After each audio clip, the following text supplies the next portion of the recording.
YouTube, internet, Spotify, Apple Music, Amazon, and wherever else you might be listening.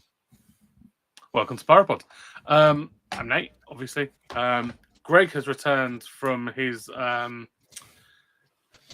time in the USA. How are you? I'm good. Yeah, all right. And we are still flying, which is nice to come back to. Yeah. You could have come back and it would have been absolute hell. So I was fully expecting to come back to absolute hell, but it's worked out pretty nicely. It certainly has. Nicholas is here. Sup? Hello, how are we? Kids. How are you? Was that your attempt at being down with the kids? Nah, just I say those things sometimes. Well, I'm great. Have you had a good weekend? Yeah, been alright actually.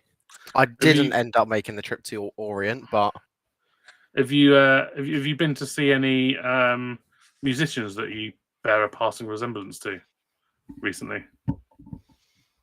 Oh, Jelly Roll. Do you know what? Do you know what's even worse, right? I genuinely, at the end of the gig, when I went to go and walk out, it was before I shaved, so it was even worse. A guy literally just turns around, clearly off his nut, by the way, and just goes, "Jelly Roll." I was like, "Fuck's sake!" I mean, you've got a few less tattoos, I'd say, but if we tat up your face, I think. Yeah. I mean, we all know what he's dressing up as on the last day of the season. I mean, it's the easiest cut. Like, basically, a big leather jacket, a black t-shirt, black trousers. It's the easiest one you're ever gonna get. When I gave up on shaving and I really just let the beard grow out a little bit, and then I wore a trucker hat. I kept getting Luke Combs as well. So evidently, I should be in the country market, but that is I actually would say that's closer in my opinion. Yeah, so. But I don't know what he looks like. I'm aiming for Boro for Doncaster away. Whether that's possible or not. With projectiles or I mean, whatever I can get away with. I know it's a new costume, but that's still gonna stink. Good luck. Yeah. Imagine if I only got the old one. Let's start that might be the only campaign. one you get. Let's start the campaign for Nick to be Boro at Donny away. I want to see old Boro though. Actually, I think old Boro is less creepy. So let's go old Boro. They've definitely incinerated it. Surely not. I came in a museum. Did I send you guys the photo? I think I might have sent of the old Boro Bear. We're talking from like the 2000s. Yeah. That was a creepy Boro Bear when you look back at it now. I think you did. I don't remember it off the top of my head, but yeah, it was. I will find it and I will share it because that is a scary. I reckon what must have happened is Keith Bell gave his annual wash and it disintegrated in the anti. Pat's here, as you can hear. You can't see him today, but you can hear him. Yeah, I don't know what the fuck's going on. My camera is trying to take the camera off my phone, which means you'd be looking up my nostrils from my desk. So to spare everyone my nostrils, I'm just doing camera off, and I will kick my laptop in the arse later. You glow your pee. I was going to say your pee glows then, but that's maybe that's the Chernobyl. Sorry. Maybe let's just move on, shall we? Did anything happen this weekend? That's right. Yeah. Sorry. A really average, boring, can't play football. Stevenage FC went a little bit down the road, didn't we? We went down the A1 to Leighton, and we played what can only be described as one of the most groundbreaking and revolutionary football visionary teams in existence in Letyon Orient. Did you know they concentrate on developing £1 million players in Leighton rather than Taylor to Wellens, wasn't it? Rather than winning football matches. But you know they're about more than winning games in It's Leighton. not all about winning, Nate. It's not all about winning. It's only not about winning when you can't fucking do it. We know about that. We know all about that. It's certainly not about being sustainable either. Because no. That they are not. That's the thing. The reason they're all about developing £1 million players is because if they don't, and they don't sell them, They are fucked. Absolutely fucked. They will go the way of Bury and Macclesfield, and I don't wish that on Letyon Orient, but I absolutely wish that on Richie Wellens. If only HMRC could wind him up. Oh, as soon as Doesn't take much to wind him up. Fucking cock splash. There it is. It's just the perfect word. I've never heard an insult better tailored to a person than cock splash and Richie Wellens. As soon as a bigger club comes sniffing, though, he's going to be running out of that door. Like, Of course he is. I'm surprised it hasn't happened already, to be honest. Yeah. We have been expecting it for a bit. I'm impressed Greg's actually came prepared with his helmet as well for today in the background. Hold on, fucking hell. We're talking about peas, helmets. What else? Well, no, we are talking about helmets because we've already mentioned Welland. So let's talk about let's go back to basics because we are basic Stevenage. We'll start with the formation. Marshall, Wilden, Good, Pidge, Freestone. Houghton and White in the middle, Labala on the right, Kemp in the middle, Campbell on the left, and then Ghassan Ahadmi started up top because Jamie Reid is carrying a knock. Stats wise, we had 11 shots to their 5. 8 of ours were on target, 2 off, 1 blocked. Whereas they hit the woodwork once, had 2 on target and 3 off target. They dominated possession with 61.8%. They had a better pass success rate of 65%, but every pass that wasn't successful was one that they just banged up to Charlie Good's fucking forehead. We absolutely dominated that aerial battle. Had more corners. We won the ball off of them more often than they did us. Yeah, I mean, it's a tried and tested method playing against Wellens Orient, isn't it? Let them have the ball, can't fucking do much with it. The 2 goals that they scored were completely on us. Both of them. The first, Harvey White's got lost in midfield. They've cut the ball out wide and then back into Connolly, who, to be fair to him, has sort of wrapped his foot around it and managed to get a good bit of curve on it, and it's just crept in the bottom right corner, just past Marshall, who was, I think, a little taken aback by the fact that he shot kind of facing away from the goal. He wasn't looking at goal, was he? He was very much facing the way or direction of the ball. He's whipped his foot around it and it's gone in. The second, Labala, I don't know what Labala's doing, but it's not playing fucking football. Next minute, the ball's in the box. It's just nodded in, isn't it? It's not. There's not much to it. Other than those 2 moments, can someone? And to be fair, also Charlie Wellens, who looks like a far better footballer than his father is human being. That absolutely rocket from 30 odd yards that was smashed off the bar. Other than that, fuck all. They created fuck all for 90 minutes, didn't they? Yeah, I mean, I think I've seen a fair amount of Orient fans that kind of said Ballard, Connolly, Wellens were 3 players that probably showed a bit of something in that game. The rest of them were absolutely dog. I mean, it says a lot when you've got Dimitri Mitchell playing as left back, where you are as a club and a team. If you're coming off the back of some of the players they had on loan last year, and your backup now is Dimitri Mitchell as a left back, it probably doesn't bode well for them this year. But I mean, Wellens went on about style and how we played.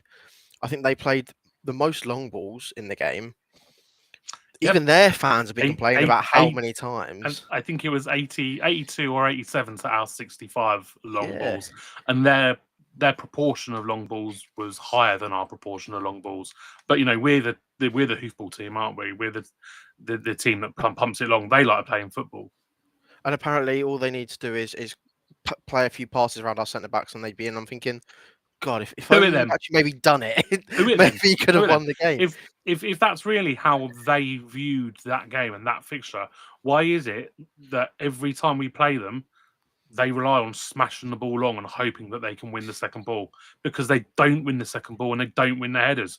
Why is it now that Wellens has faced us 7 times as manager and we've won 4, 5 of those games, a couple of draws and a couple of, it's ridiculous. Yeah. It is absolutely fucking ridiculous that he has the audacity to go on and just sort of chat absolute dog shit about us when he's completely and utterly fucked up in the approach to the game. It's just ridiculous, and he can go and fuck himself. The only thing that I agreed with him on is when he goes, "Why did they put this on Sky?" Because we think that every single time they put a 12:30 away to Orient on the telly. Yep, no one understands it, Richie. You've got the full backing from every Stevenage fan. None of us wants this game televised. But yeah, I mean, it was nice to put up a good performance on the telly for once, though. To be fair, yeah, you're not wrong there. And it wasn't even our best one, so I'd have a good one that wasn't even like up there for probably top 3, 4, 5 of this year. Yeah.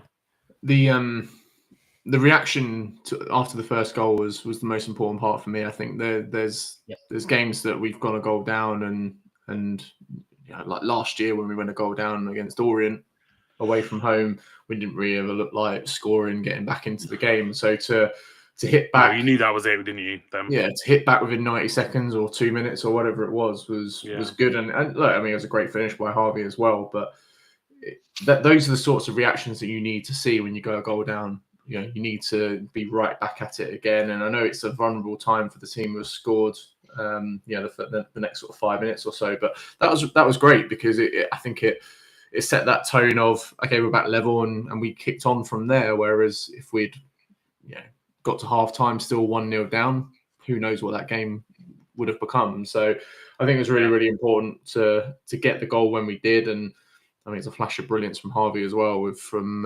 range, which is always nice to see. It's one that I think keeper could do a bit better, but the other two, it's savable, isn't it? To be honest, the shot is savable, but the problem is that he's got a Hadmay and then Happy, and I think it was Mazzuni right in front of him. Yeah, he can't see that he's had a shot. He moves and dives so late for it that he hasn't got a chance. I thought it took a nick off Kemp as well. Like at one point, I thought it was I don't know if he was expecting it to go in a slightly different play. I don't know, but I mean the Piergiani goal, which we'll get to later, I know is from a goalkeeping perspective was borderline pathetic. But the first one, borderline, it's polite. Oh, fucking hell! Someone's got to be polite on this podcast. No, we don't.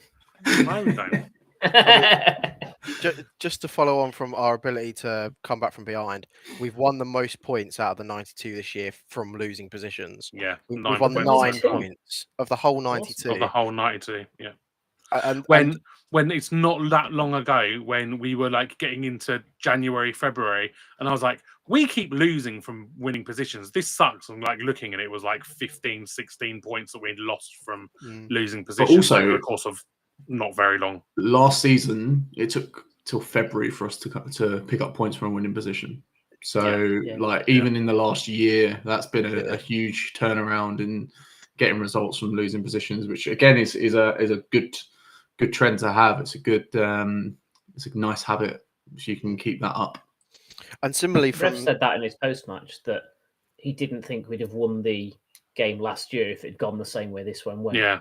So there's been a couple of days to see them bounce back from conceding and then have a good, strong period where they were comfortably the better side, scored a couple of set-piece goals. And then the setback with Pidge getting hurt and then conceding straight after having had to replace him, you could have crumbled at that point. You've got 20, 30 minutes to survive, including the extra time. And I think Orient pushed for that equaliser and the crowd got behind them a bit, but they never threatened another save. So it was good resilience to see him off and keep him at arm's length in that time. They weren't hanging on as much as you'd think they might be in that circumstance.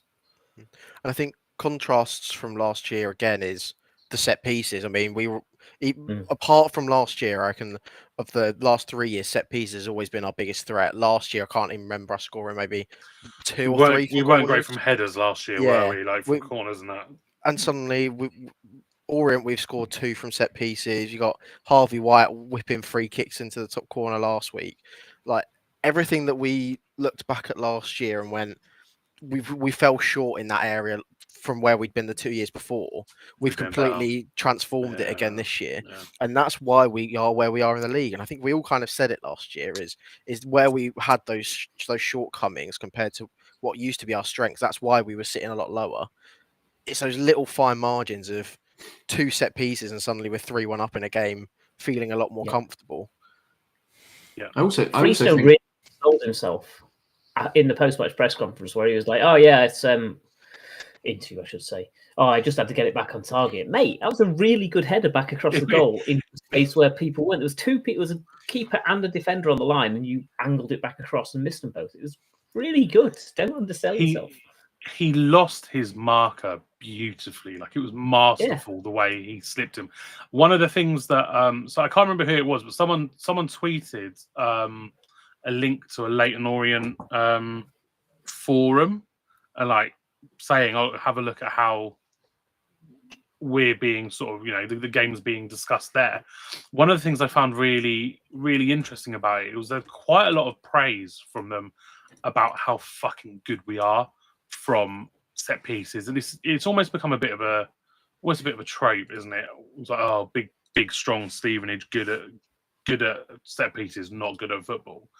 But somebody was saying one of the things you notice playing at Stevenage, which he was like, it doesn't have, we don't do it, but also he was like, I can't remember the last time I saw another team doing it.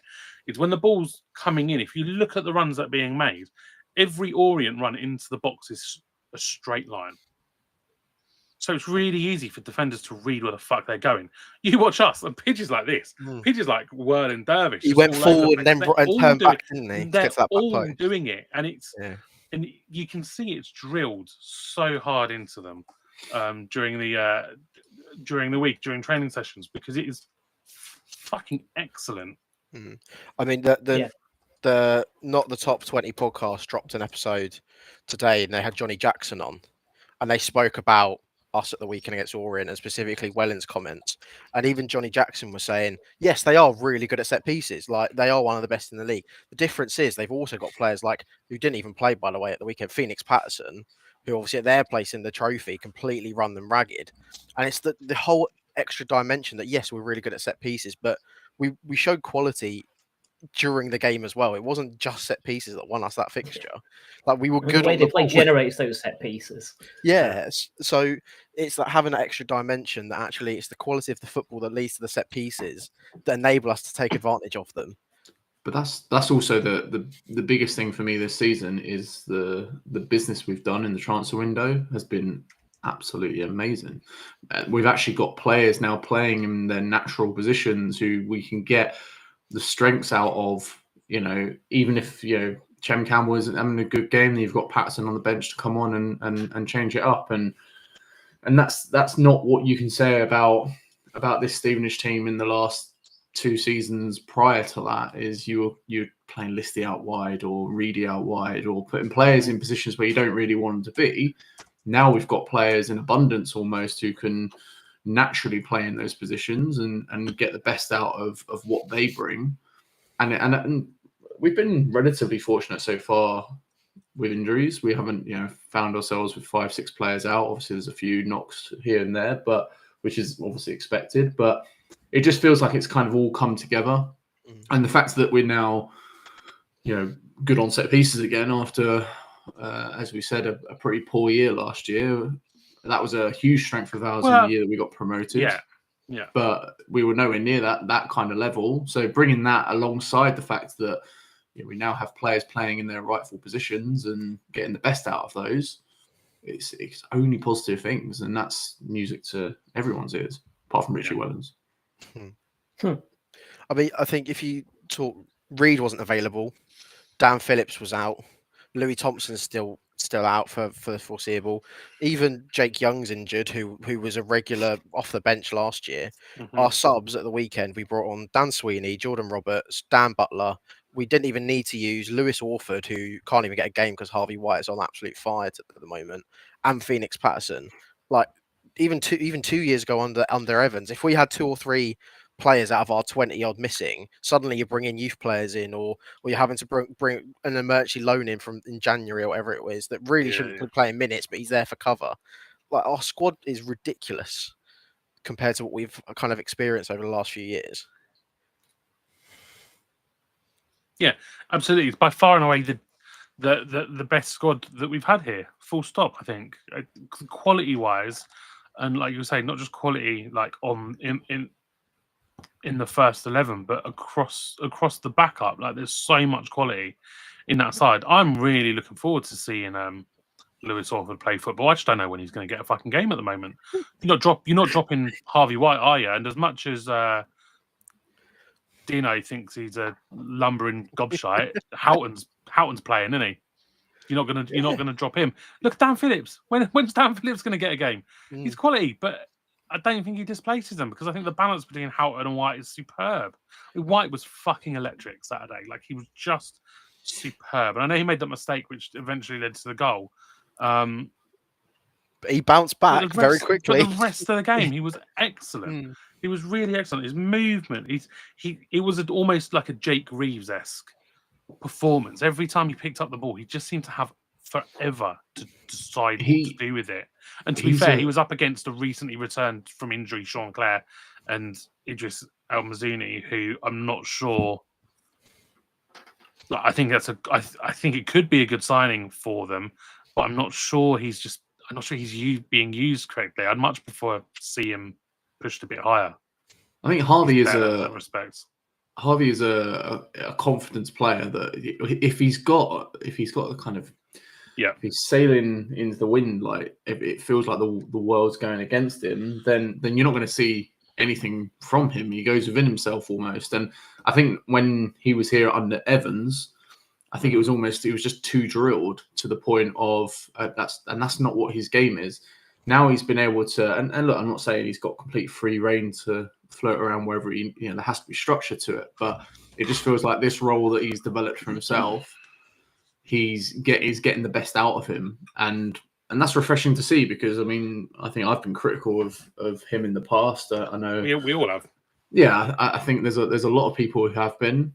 There was no doubt that he had the talent. It was more for me like he was just one of those typical come through a Premier League academy, learned things in a certain way, and then got into the real world of League One football, and all of a sudden it's like he's just nowhere near ready for it. And it's good to see that he is now ready for it and he's thriving because long may that continue, especially when you've got the likes of Louis Thompson out injured seemingly long term. You've got players like Phillips who haven't been able to stay fit so far this season. You need players like him, and I've got absolutely no problem whatsoever with Lewis Orford never playing a game for this football club if it means Harvey White's continuing at the level he is. Player. That's all I can say. Absolute player. I know Pat's got a topic he wants to discuss, and I do want to discuss it as well, but I have one that I want to just drop in first because I think it's a quicker discussion. Kemp's been off it a bit, hasn't he? Very quiet Saturday. He was very quiet against Exeter as well. What are we not playing to? We're not playing to his strengths. Is it just a couple of off games? I think Saturday was difficult because I had me up front. He's not going to make the runs that Reed normally makes off the defender. Yeah. And so actually Ahadme is coming a lot deeper to get the ball, and that means less space for Kemp. Also, it was a game generally, by the standards of League One football, and actually what we've played before, of low quality, which means Kemp doesn't normally get into those games very well anyway. Yeah, I think back to when we played Cambridge last year, and we didn't even bother using him because we knew it was going to be one of those dogged games. Scrappy fuck. Yeah, that's kind of what Saturday was as well, really. Okay. I think he's only 26. It's his second Give it a rest. What is? Oh, he's only 26. This is Like, this is second. You can't say that about players in this You day and can. age. Yeah. No, players don't break into like making their first professional fucking games at like 23, He's- 24 these days. How Come off it. I look at it, go. He's had what? Is this his second year back in League One? Yes. Hasn't really played League One before. When you compare to the likes of Reed, who's Come in on, his he ran James McLean fucking ragged last season. yeah, but James McLean's 86. and he's a cunt. I mean, he's not going 28 to have minutes. the consistency of. He's not going to have the consistency of your Houghton's or your Roberts, who are in their 30s, around their 30s, been playing at the level forever long, and he's only in his second, realistically, season at League One level. I think you're going to see that inconsistency from him still. But when he then gets back on form, we know what he can do, and he'll be one of the best players on the pitch. I don't think you read into it very much if he has a couple of off games. I think He's got over 150 professional appearances in League One and League Two. Nick, he's only 26. Fuck off. 26. How many have Roberts and Houghton and Reed got? They're all old. 400. Don't matter. Exactly my point. Careful, we might be ruining the quiz here. Who knows? Do you know what? Do you know what? Actually, it almost was going to be something along those lines, and then I changed it last minute. How many seconds has? One thing I'll say with Dan Kemp is I think the kind of player that he is, he's going to have games like that where he just kind of goes a bit missing. But to be honest with you, like, I don't mind that so much if you're getting joy on the wings or you're scoring goals elsewhere. So he's in that kind of position where, because he kind of floats about a bit and the game doesn't have to go through him. And that's again when I talk about, what we've become as a side is not just one dimensional. We're not relying on we has to go in one way and hitting diagonals or whatever like we were under Evans. With Kemp, I feel like in the position he plays, there are just going to be games where I think he isn't on this. But as long as others are contributing, then it's not necessarily a concern of mine.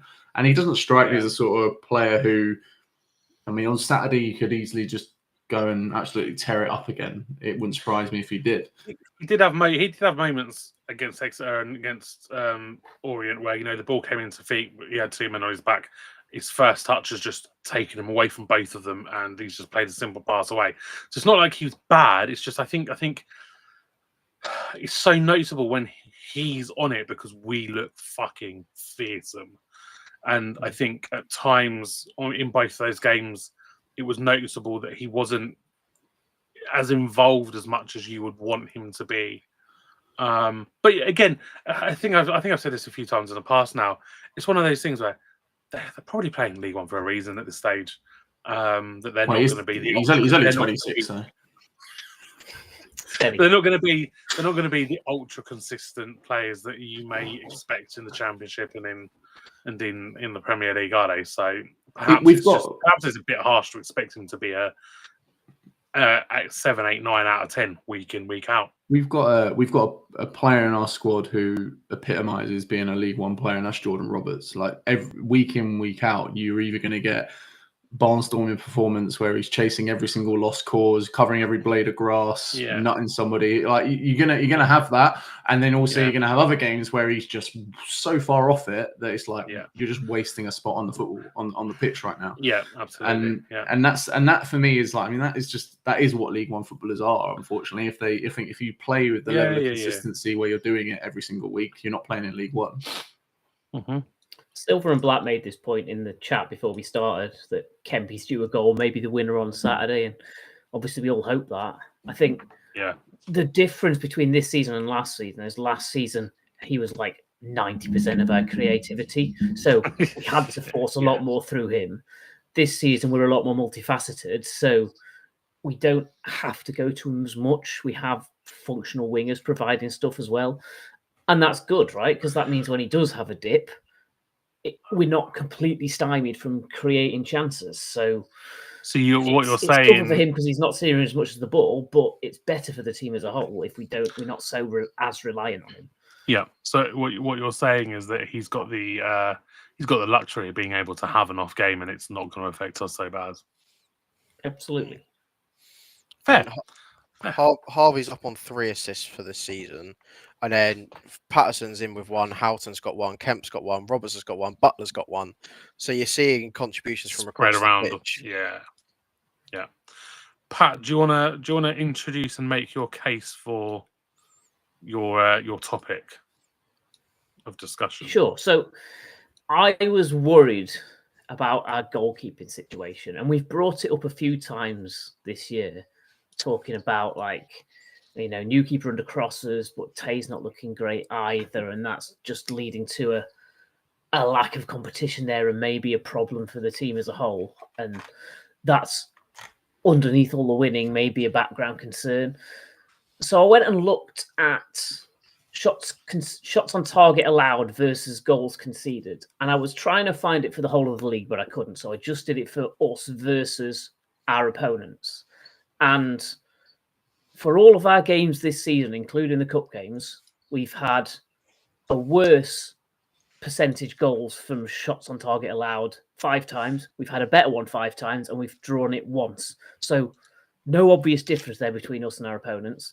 We've allowed 12 goals and 28 shots on target, 42.9% goals per shot on target.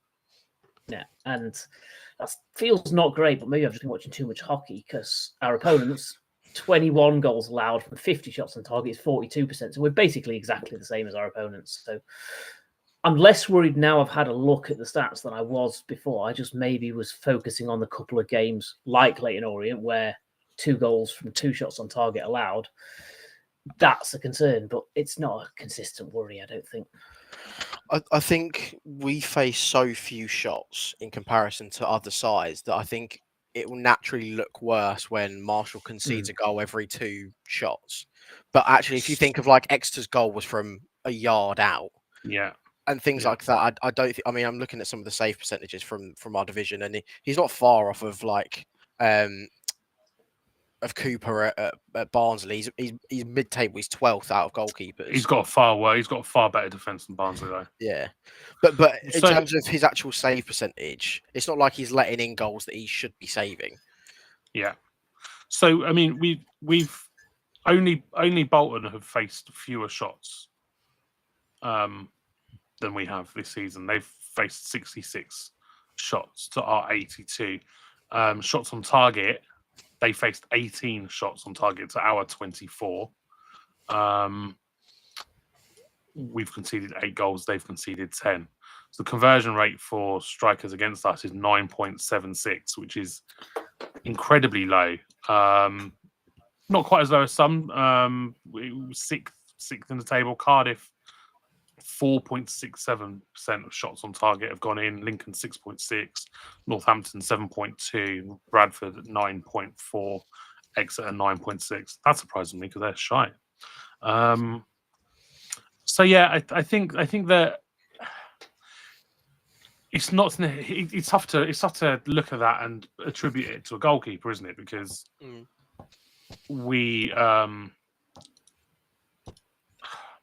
I mean, it's very much a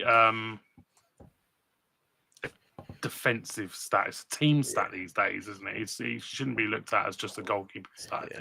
I mean, your goals prevented, which is essentially just the goal, the shot on the XG of the shots that you faced, and then the goals you've conceded netted off. Normally, will tell you if a goalkeeper's been extremely good or extremely bad.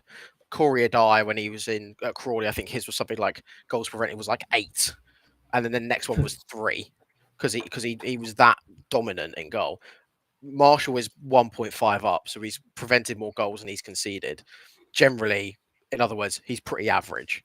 I mean, he's 3rd out of the whole league, and obviously Cardiff are right at the top because they've only conceded 4. But that generally says you've got a goalkeeper that's not doing much wrong. He's not doing anything exciting, but you kind of don't want your goalkeeper to have to be honest. Yeah. And the conversation I had on Saturday was, is he better than Tay? Yes. Is he better than the Tay that we saw 2 years ago? He's probably on level par, maybe not as good, but he's doing the job that he needs to do at the moment. I don't think that he's had too many calamitous errors. And actually, his commanding of the box from crosses especially has been really, really important for us this year. when we've been so dominant in attacking set pieces, we've prevented a lot of danger with how he claims crosses when we're defending set pieces. So you lost me at XG. The just on the one thing I will say about the goalkeeping situation is the back line do not look like they've looked under with Tay in goal, and which if you think about a couple of those games that he came in towards the end of last season, when they were not just flappy, but he just did not have any confidence from his defenders. Like there was one in particular where he didn't come out. I can't remember what the game was he played in towards the end of last year, where he should have come and absolutely claimed a through ball. Didn't claim it at all. It was a one-on-one. I don't think they scored from it, but I think Pidge, I just remember going absolutely nuts at him. You haven't really seen that with Marshall, apart from maybe in the Blackpool game in the first week, which, let's face it, he signed 2 days before. Yeah. Since then, has he instilled me with a load of confidence that he's the best keeper in the league? No, but is he doing a sufficient job? I would say, yeah. I don't think there's any major concern there. But I do think the relationship with the defense and them having confidence in him between the sticks is one of the most important parts of this, even more so than how many shots on target he's saving. Because also shots on target, I mean, if all of them are straight at you, you have those stats quite a bit, can't you? So I think it's not a major concern right now. I'm not 100% sold on him, but the reality is when things are going as well as they are, he's not dropping absolute clangers, which Tay was doing, and in that when he had spells in goal. And he didn't exactly play well against Charlton in the cup either. He didn't look particularly comfortable and confident then either. So I think it's the best option we've got. Agreed. Absolutely agreed. Yeah. Just one last word as well on actually one on Friesen, one on Dybala. Friesen, I think, again, another massive performance. I think he was lucky that he was up against James and Koroma down that left-hand side, because neither of them could do anything on Saturday. They were both absolutely shite. But maybe part of that is because Friesen dominated Koroma, certainly. And Dybala, he looks like he's finding a bit of a rhythm. He's finding his feet. He made some nice sort of pass moves, a couple of nice runs, a couple of good crosses. So he's certainly finding his way to the sort of form that we've experienced against him. I like the decisiveness, getting to the byline and pulling crosses back, and that's what led to Harvey White having the shooting chance that led to the first goal. So it bodes well to have that sort of incisiveness in the squad. And it's another option on that right-hand side, which is it's very different to the type of football Jordan Roberts plays, isn't it? Yeah. Isn't it? And I think that's by having both of them is excellent for us, because it gives us. I mean, I think both sides, because I think Campbell had a relatively decent game, while again not setting the world alight.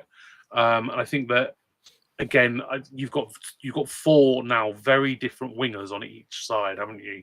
That are going to offer something different when changes are made, and we can really pick how we're gonna try and play against teams in that final third, especially in those wide positions.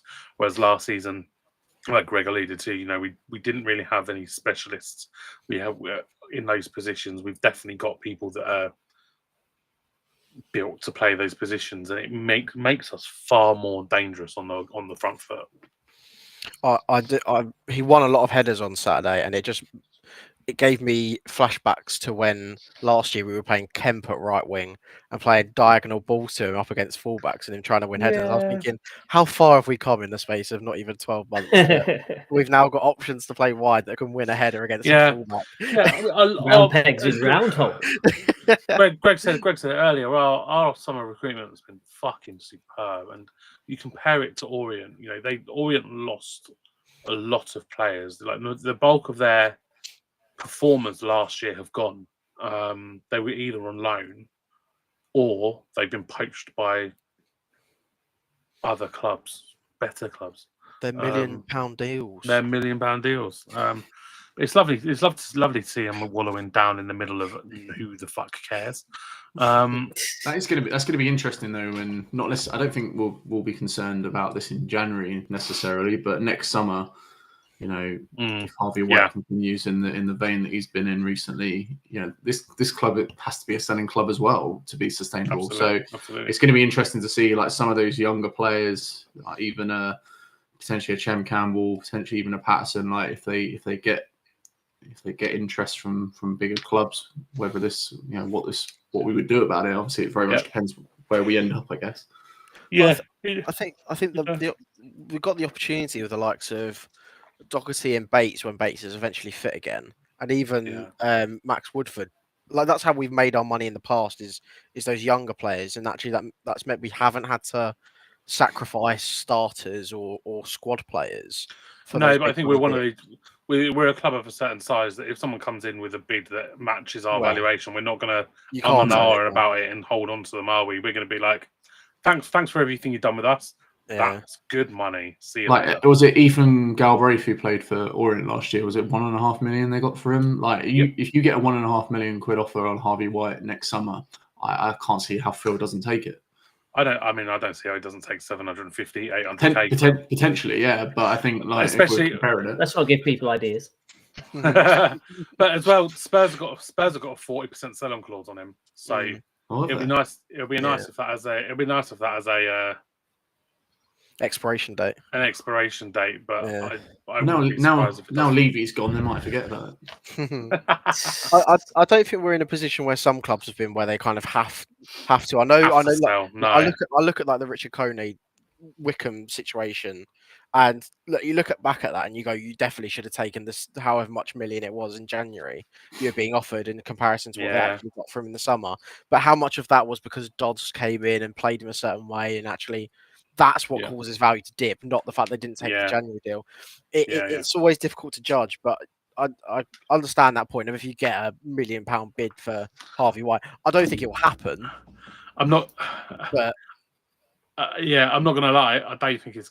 In some of these cases, I don't think it's. I think it's going to be a very arbitrary sort of conversation we're having because how many of them are going to be out of contract and they're just going to go. Well, equally, we've spoken in the past about like when Reed came off the back of not last year, the year before, and we were all thinking, right, we're going to have big bids for him. Nothing really happened. Happened. Was another one where we were like, oh, there's going to be these big bids. QPR was a rumor. Cambridge wanted him, didn't they? And then Cambridge wanted him. But I don't think we haven't really seen those kind of worries come to fruition as yet. No. Whether that's because people just don't want to pay the prices that we're asking.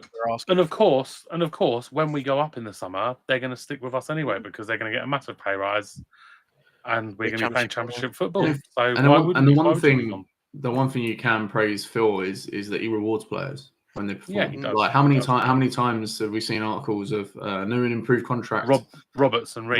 Roberts recently, Reed recently, Pierre Gianni wasn't that long ago. Like Luther, Thompson last year, Butler. Yep. Exactly. Yep. And these players are always going to be 1-year deals with an option in most cases, unless they're maybe at a certain age. But Phil does look after those players when they deserve to be given a few extra quid. He'll give them that.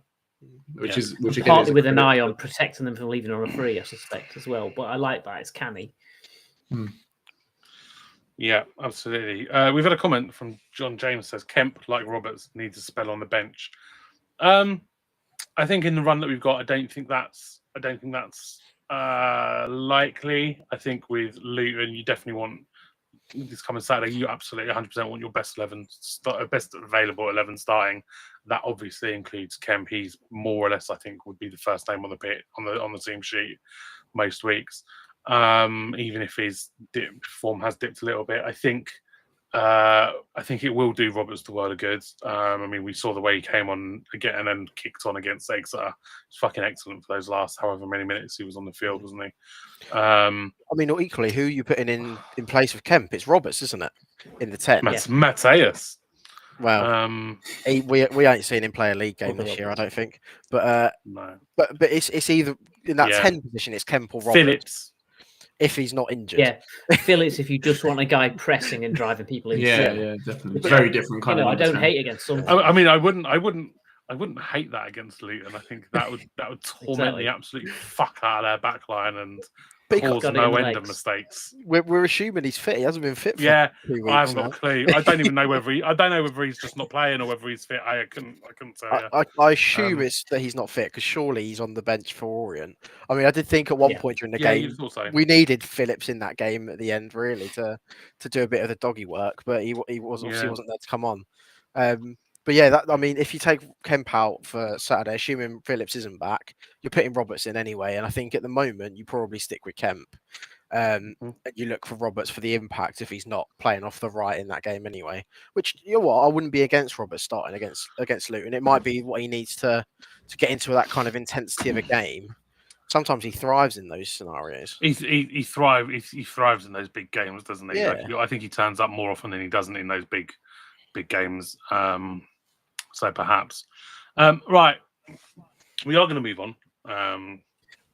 We should talk about Pidge before we move on, because if he's correct. injured and missing, that's a big concern. He'll be fine. We've got decent centre-back covers, but it's about the organisation, isn't it? He's Pidge, he's fine. He just had a paracetamol and he'll be good. You heard it here first. I mean, let's hope so. I just want him to have a John Ashton headband. Let's just get him out there, be fine. He'll be absolutely chomping at the bit to play on Saturday. So Of course he will. I'm sure him coming off, I think, was very much with Luton in mind. It's a brave man. It's a brave man that sits him down and goes, "Do you know what, Pidge? You're not playing." So what you're saying, the tactic was Philip Marshall knock out Pidge just so we can sub him. So it doesn't look like he's just been subbed. I don't think he's suggesting that was deliberate. That was kind of what you were insinuating, though, Nick. No, we didn't keep him on. Michael Bostwick slipped him 50 quid on something. Because it's always I'm trying to think back to a Premier League game where someone got a head injury. It was literally like last week. I don't know why, I can't remember. Someone got a head injury. They kept playing, and they were the reason that they conceded a goal because they just weren't in the game. So you get that issue, and then on top of that, especially if you got a head injury, if you go for another header and you do even worse damage, that's what could keep you out for 2 weeks. Whereas him coming straight off, you settle him down, and actually he's ready for the week ahead. So what you're saying was Revs wanted to use a concussion sub. We need to get a Revs doing like the smart meme. Like that's what we need. There's plenty of Revs memes out there. I'm sure we can find one that matches that. Right. Shut up. Time for a quiz. Quiz this week. Stevenage's last league fixture against Luton was a 1-1 draw on the 10th of February 2018.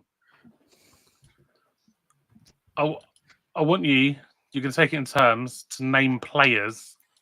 This is not going well. From that game, right? Not going well at all. It's a riff on an old. It's a bit of a riff on an old Luton game. I have twisted it a little bit. So you're going to pick a player, and then if you think they may have scored, come on, or received a card, you can, don't have to, but you can say that. And if you get that bit right, you get some bonus points.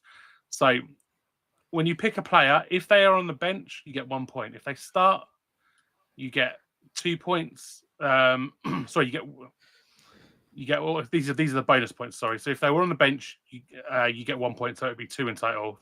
If they started, you get 2 points, so it's 3 points in total. And if they scored or got a card or they were subbed on or off, you get 3 points. A bonus, so that would be 4 in total. 2018. Where in 2018? I'm trying to link it to a kit. Oh, no. Because otherwise I ain't going to remember anyone. What was the weather that day? I mean, it's February. It was almost certainly shitting it down. February 2018. Is this like Darren Saul sort of? Oh my God, 17-18 season. So this is, I think, the kit. Actually, might be the year before. This is really good for people watching and listening. To be fair, actually, no, that is just that's the 18-19. That's the one that isn't the kit. This is the kit. So it's the old Macron Astute with the vertical sort of 2 stripes that are pinstriped. That has helped. That's given me at least 3 names. So it was a whether they were playing or not is a different dog story. of a kit. It was a complete dog of a kit. Right, Patrick, we'll come to you first. All right. I'm pretty sure Danny Newton scored that day, so I'm going with that. Starts off. Fucking hell, Pat. So yeah, there you go. He started on the start. He was on the bench. He was on the bench. He came on in the 82nd minute, and he scored in the 88th minute. So Pat immediately. That's 12,000 points. So Patrick immediately gets 3 points. Brilliant.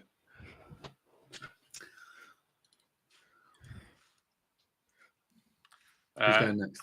Greg, you are next. Okay, I'm going to go Ronnie Henry. Ronnie Henry. He certainly started. Anything else? No. You got to. Oh, I've got to say. Oh, okay. I'll say he got booked. He did get booked. 84th minute. That was a complete shot in the dark. It's Ronnie Henry. Of course, he got booked against Luton. I like this. You're going well, boys. Nick. I was trying to use it.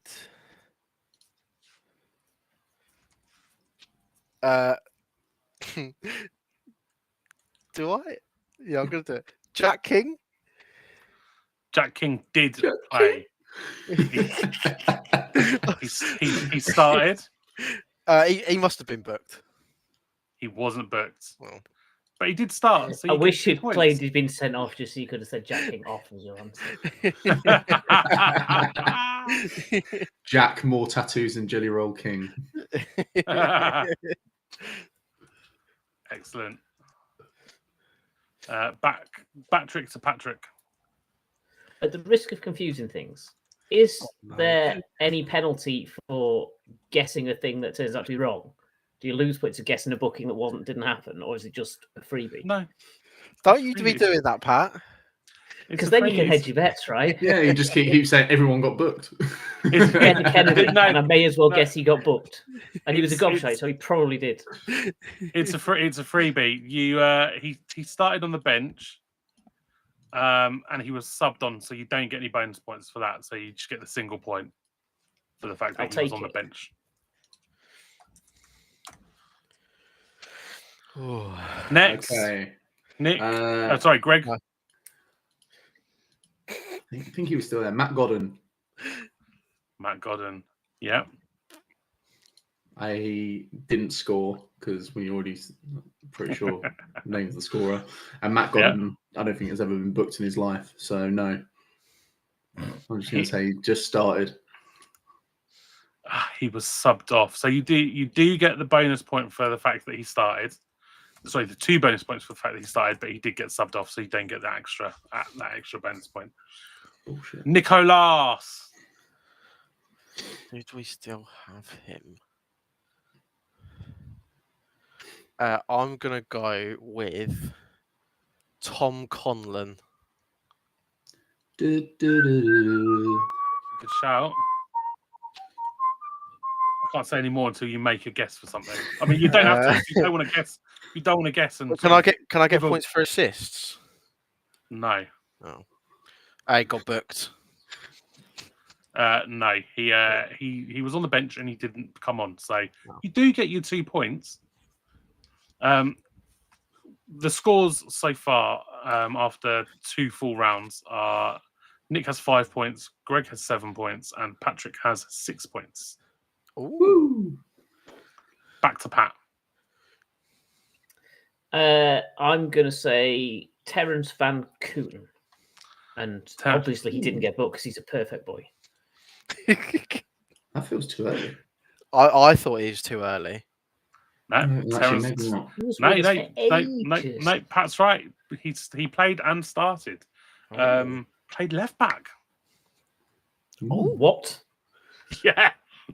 Good job we weren't guessing that. Trust me, I didn't believe the website that I was on, so I went to 3 others to have a look at the formations that they had. All of them were different. So then I went and I tried to find pictures of the game, and I found one picture online from a wide angle, and he looked like he was playing left back. I was like, fuck me. As in, he looked absolutely fucking terrified. That tells you he must have been our least slow centre back then. Was Dino managing at this point? That's a Dino kind of I don't know who the manager was at that point. So 3 of our back 4 that day was Ronnie Henry, Jack King, and Terence Van Coon at left back. Unbelievable. I think I might know who the other one. What, the centre back? Yeah. I think Pat might have remembered someone as well. Is it me? The manager was Darren Sale, by the way. No, of course it was. Greg, go on. I'm going to go for that centre half. And I think it was his breakout year, Ben Wilmot. And I'm going to say he played the 90 minutes. And yeah, fuck it. I'm going to say he was booked. Why wouldn't you? The full 4 points. Started, played, got a yellow card in the 89th minute. I wasn't sure what year we sold him. Fucking spot fixing, that is. After that. Was it the summer, literally that summer? No, I think it was he was only there for like half a season, wasn't he? That's what I was thinking. Like, starting came in the January, didn't he? And then around the January at least. Yeah, back in 2018, I said, can you get booked in the 89th minute so I can win a quiz in 7 years' time? Yeah. Down the pear tree before the game. Nick. Was he still there? I'm gonna shoot my shot. Chris Day would have played 90 minutes. It might be after him, but I couldn't think of another keeper, so I thought I'd shoot. Way too late. See, I think I've got the keeper. You're saving it, keeping your powder dry. No. It was just next on my list. Although I think I've got one other. I've pretty much run out, so I had to. After that, he left at the end of the season prior. I could just picture him with an astute sponsor on him. Yeah. Patrick. Well, I want to pick someone Nick will probably have heard of. There's a guy called Alex Revel. Oh. I'm a fan of you not just picking it, but digging Nick for not going for him as well. You're gonna like my next one. You're gonna like my next one. Any multipliers? Any additions? They're not multipliers. I can't remember what the multipliers are. He won't have got booked because he's a lovely man. Everyone's lovely. Is that a multiplier? He started, yeah. So you get the 3 points for that. There was nothing else. There's nothing else. So he didn't get subbed off. He didn't get a card and he didn't get a goal. So me asking you to add anything to it, to be honest, was a bit cruel.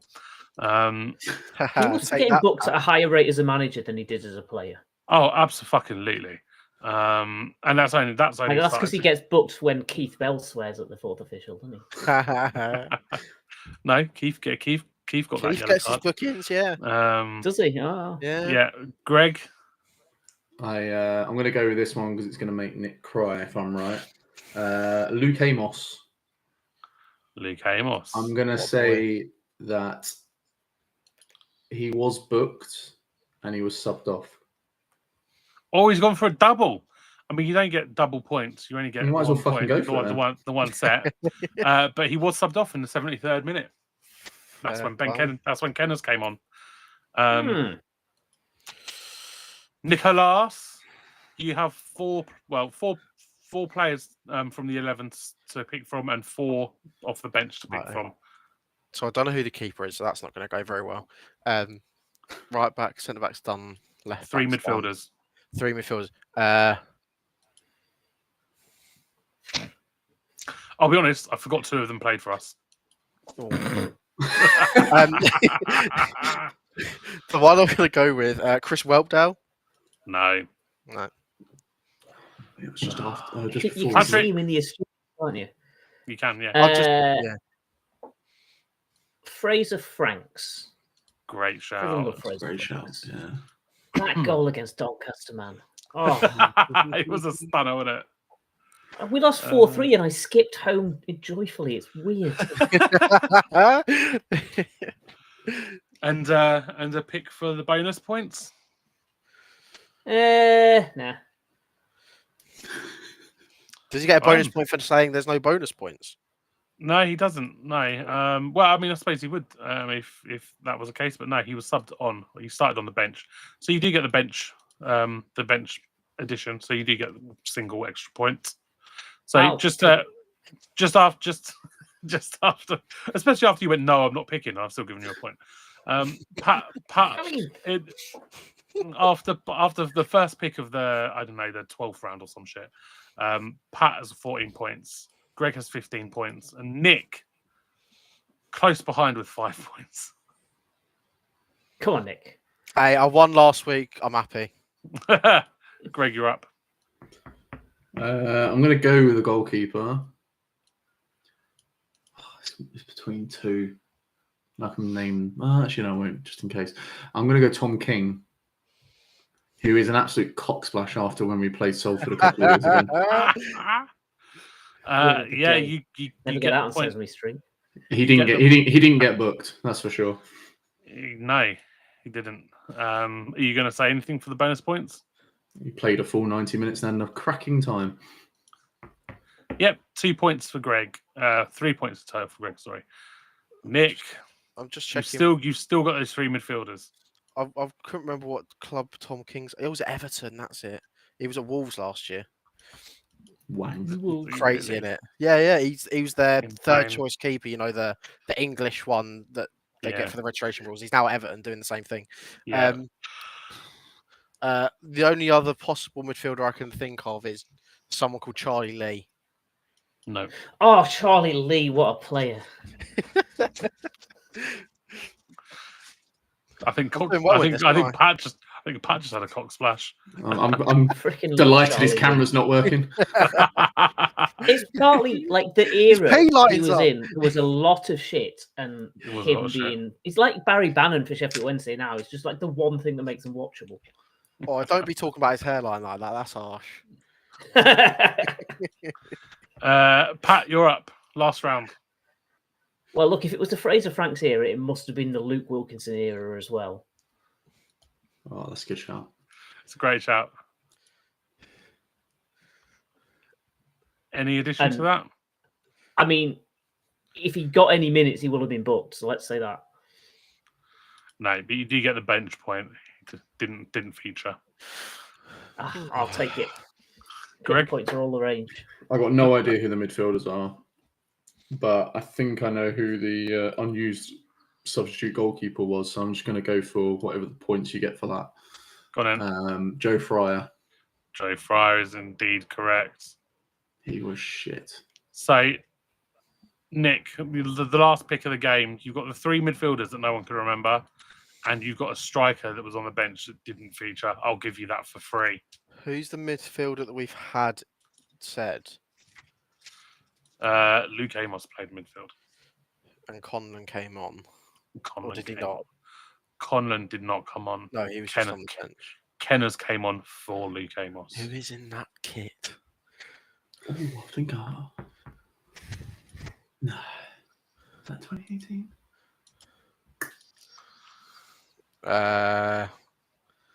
This is awful, isn't it? What's his name? I'm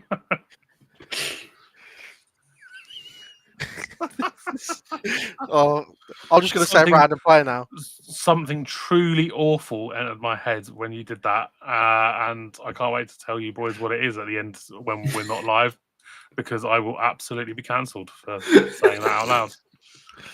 I don't know. Incredible. Miguel Dominguez. Don't know anyone. Fuck me, no. Jesus Christ, you've got a bit back a bit too far. You've gone Gary proper Smith. off the rails.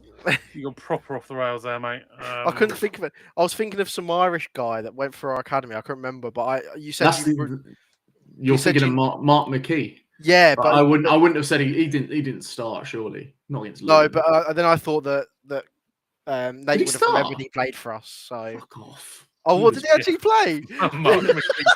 Mark McKee started it. That's I the could one see him in the kit, and I was like, no way is he the one. remember. That's I the thought one you would have can remembered remember. him playing for us. So no, that's the one I can remember. Oh, fine, okay. The other two that I don't remember at all. John Goddard. Goddard Jonathan and Godden. Smith. I remember the Goddard-Godden combination. Right. Yeah, Jonathan Smith and John Goddard. Jonathan Smith, Jesus. Centre midfielder or number 2, Travesty. Yeah. Now, there's a Kit striker watch. there's a striker remaining on the bench unpicked. None of you got any reason to get it right, but if any of you can get it right, you'll get 10 bonus points. Can we have a clue? Like a former club or something. I'll be on it. Right, hang on. Let me have a look. I'll be Where honest. did he play? The one I'm thinking of, if I tell you the former club, it might just be like, oh yeah, it's him. Oh. Well, let me go out there and say Umar Tunkara then, just to get it out of the way. No. I think that's before. Okay. Oh, was that? Okay. No. I'll give you the team. I think it does make it a bit too easy, but fuck it. I'll give you the team. Milton Keynes. Oh, Greg. Nick was first. Chuck Sanike? No. Oh. That's way too late as well. You're like a half a decade too late on that one, I think. Was he also ex Ipswich? Oh, fucking hell, I didn't look at that. Yes. Dean Bowditch. Dean Bowditch. Oh, Oh, Christ. do you remember Is that? Amazing. correct. Was he There's not many. There's not many that have gone from MK to us over the years, apart No. from like one mean- game wonders like Tom Flanagan. Dean Bowditch a striker? I would have had him down as a winger. Shite. I mean, he was listed as a striker on there, so I don't fucking know. It's more of a striker than I Chuck's anyway. think he played up front plenty. Oh, He's have you not know sure. Chuck Sanike was playing up front for Charlton only recently? Yeah, well, he was a.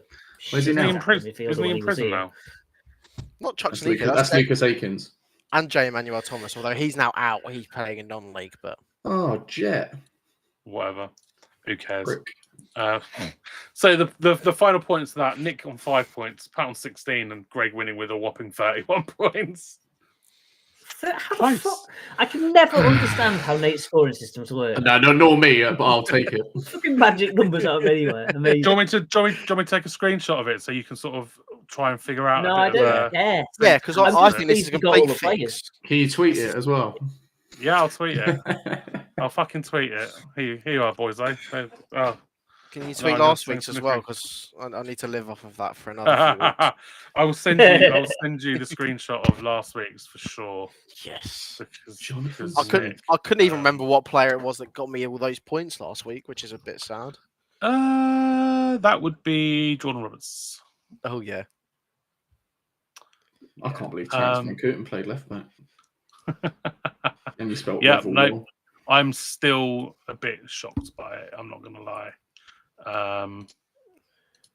Look, I got Jack King. I'm happy. What do we normally do here? League Round table, the league, yeah. summary results, all that jazz. Cool. Thanks, boys. What are prepared? Don't even have the website up. 1 second, motherfuckers.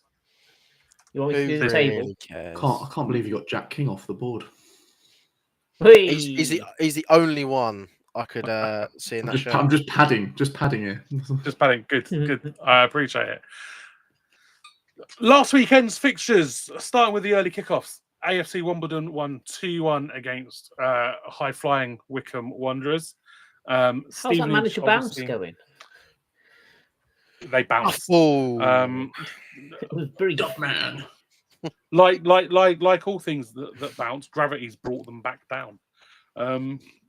Stevenage John obviously won away at Orient. Peterborough lost 3-0 at home to Lincoln City. Stockport continued being a weird fucking side and nowhere near as good as everyone thought by drawing 1-1 with shite Reading. Wigan lost 2-0 at home against Cardiff, having a man sent off.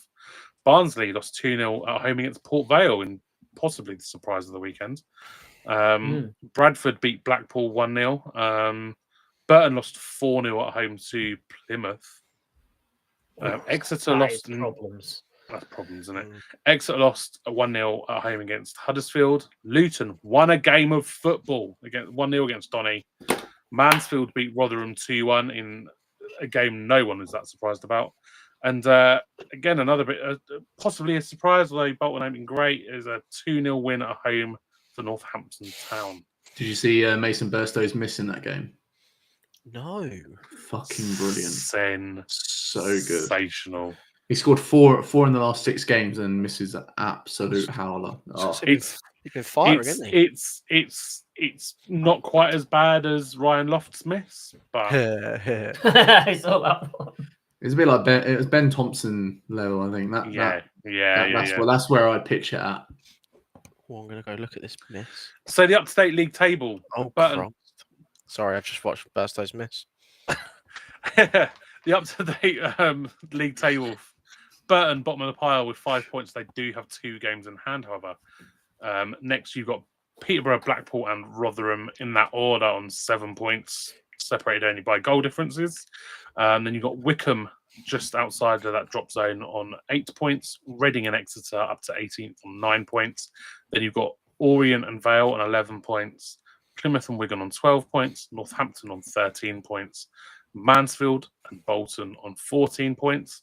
Then into the top 10, you've got Luton on 15 points. Doncaster, Barnsley, and Stockport making up sort of the non-playoff spots there with 16 points apiece. Then in the playoffs, you have AFC Wimbledon on 18 points, Huddersfield on 19 points, Cardiff on 20 points, and Lincoln City on 21 points. Then you have Stevenage, second of the pie, second in the top of the table with 22 points, and then Bradford City top, unbelievably, with 23 points.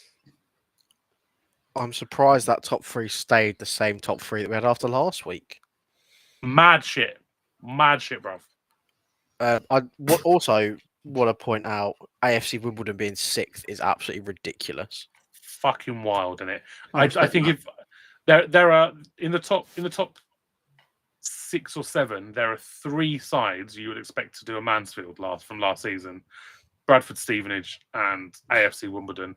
And the longer the three of us defy all the odds, the wackier the rest of the season is going to get in it. Imagine we're all still like there or thereabouts come Christmas. Insane. I'm just here for Peterborough 23rd. Oh, it's fucking sensational. I can't believe Ferguson's still there.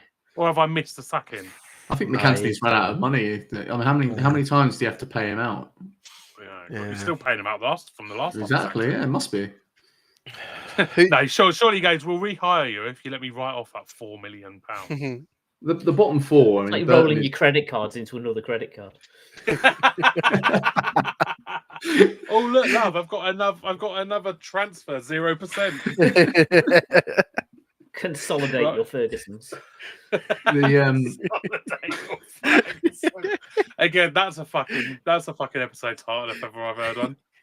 Oh my word! We'll put that under Pat's best bits. Yeah, the bottom 4. I mean, Burton is not a huge surprise, but Peterborough. They're not going to get away with it again, are they? After last season, surely not. This will be the 3rd straight season. If they have a miraculous escape, they've started like absolute shite, and then have escaped. It's not sustainable, is it?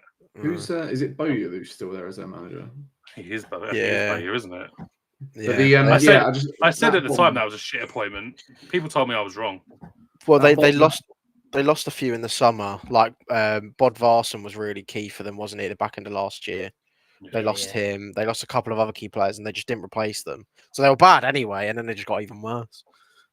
So all that investment was for 1 year of just about surviving. What a bizarre club.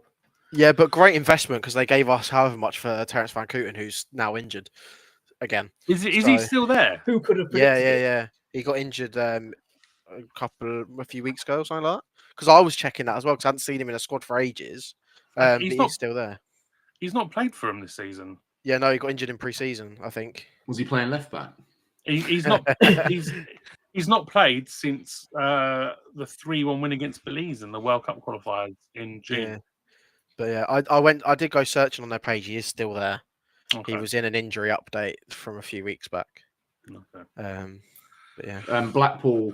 It sounds like Cabbage Head might be on his way out soon. Yeah, it's gotta be, isn't I think because they had a poor start. Then I thought they'd start to turn things around a little bit, and they had a couple of better results, didn't they? Yeah. But they've seems to be falling off a cliff. They're still playing that goalkeeper. That's an absolute shocker.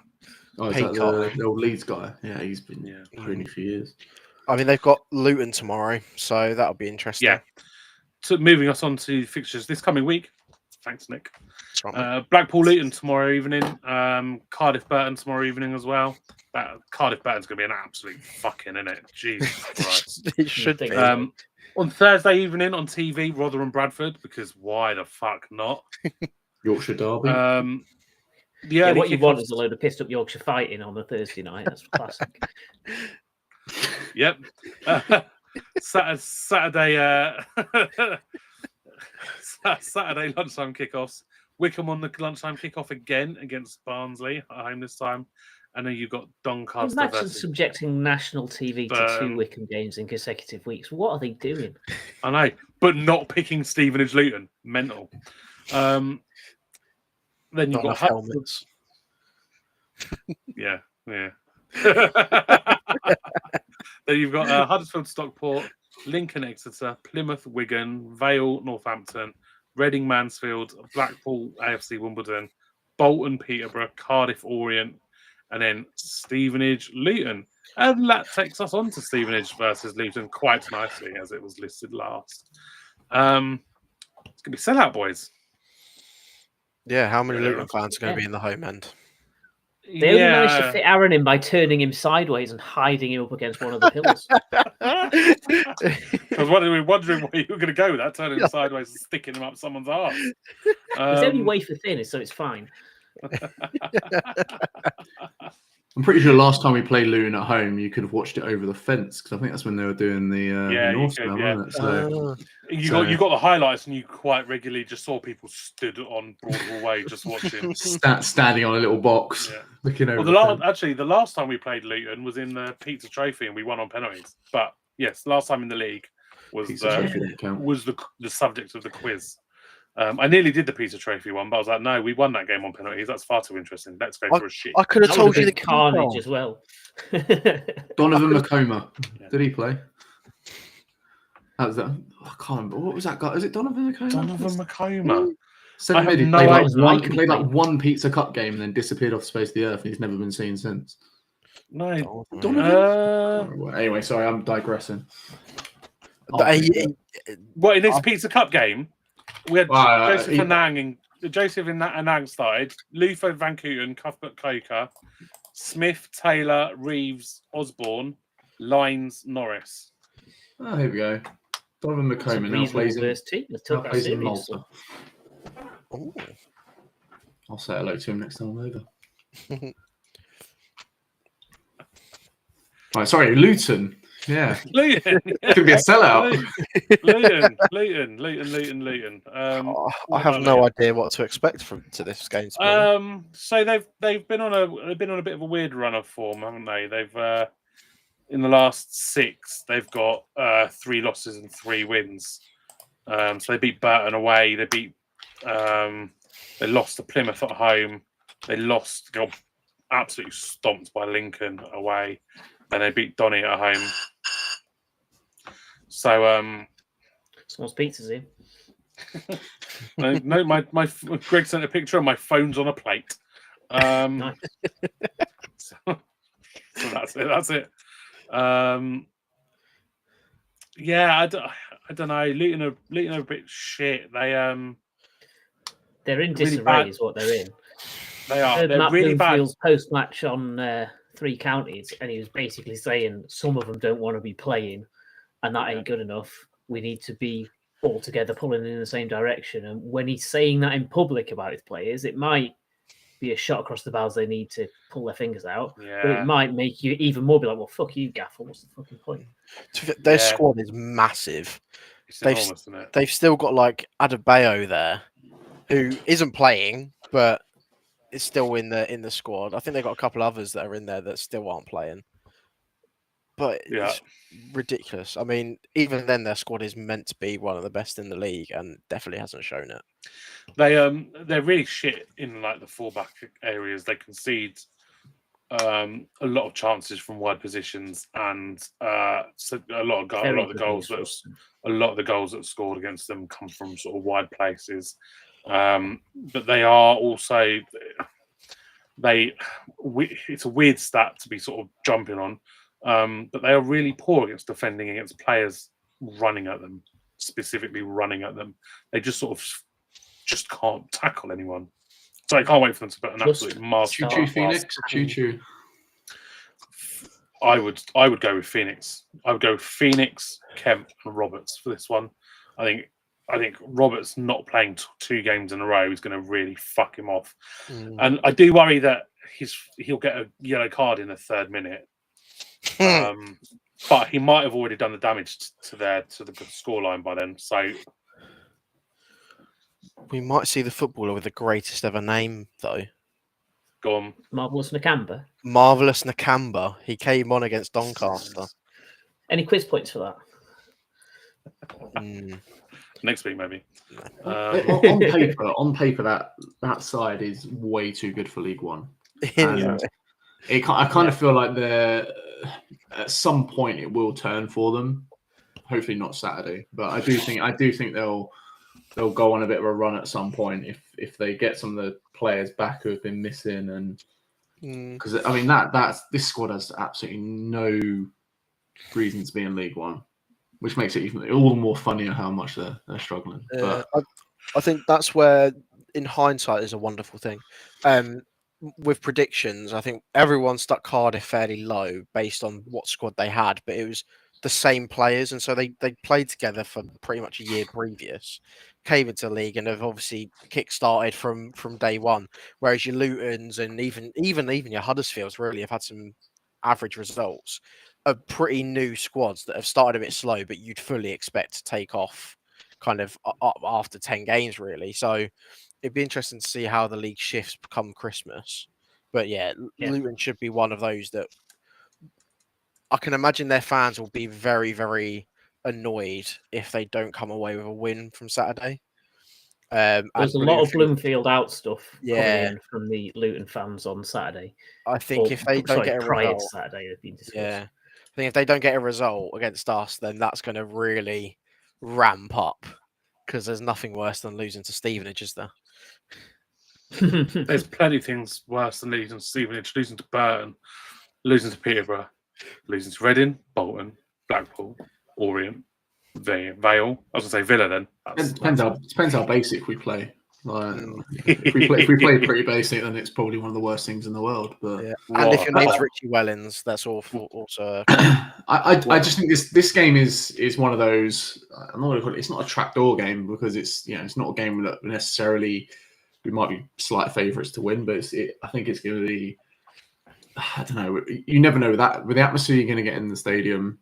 It's going to be a bit more raucous. There's always going to be a big occasion about it, and we've not really had that kind of big occasion game. It doesn't feel like we have for quite a long time, and it'll be just interesting to see what the squad is all about in that kind of game, because it's one of those games that can not break a season, but certainly make a season. If you go out and put in a top draw performance and beat them comfortably, that's a springboard into the rest of the season.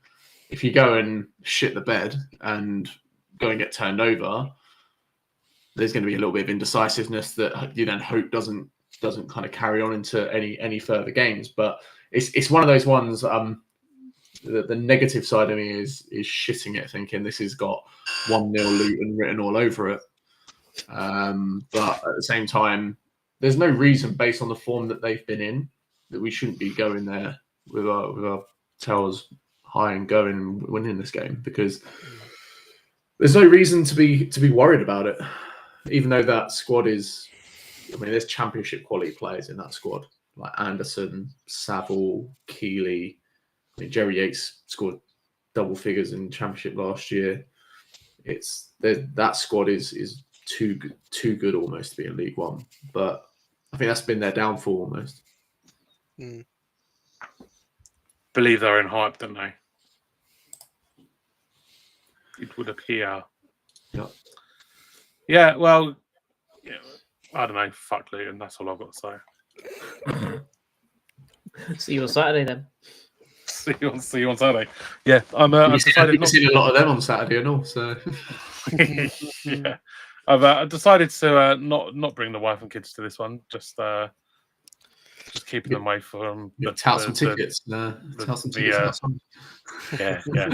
Yeah. Give away the under 12 seat next to me for the afternoon. Some 50-year-old Luton. I tried to offer it to Aaron, but he was too worried that he was going to look too young for it. Whee. I don't know why he's getting pelted. Anyway, he sat at home listening to this. He's just gone, hanging about. absolutely. That's sorry, I called right. you thin. Nick, do your thing. I've had enough. It's time. Like, comment, subscribe, hit the notification bell, follow us on all the social media platforms. Right. Hang on. Can you do it with a bit of fucking enthusiasm, please? You're telling me to do it with enthusiasm. You've never sounded right. Hang on. I might be a miserable prick, but it's never monotonous. Fucking get on it. Come on, give it some life. No, because now it feels too fake. Like, subscribe, leave a comment, hit that notification bell, and follow us on all of the social media platforms. What we got? We got Twitter, which is X, Facebook. What else we got?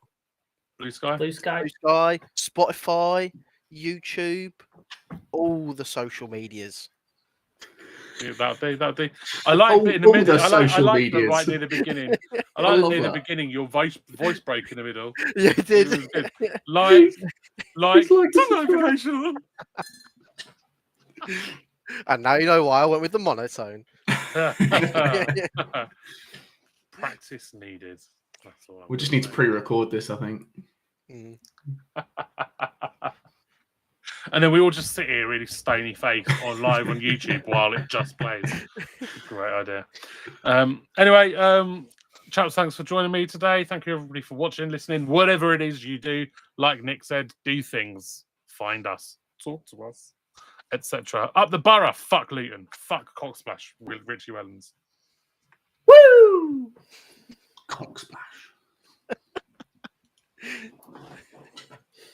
I didn't expect that to resonate so much. Can we call the episode Cocksplash?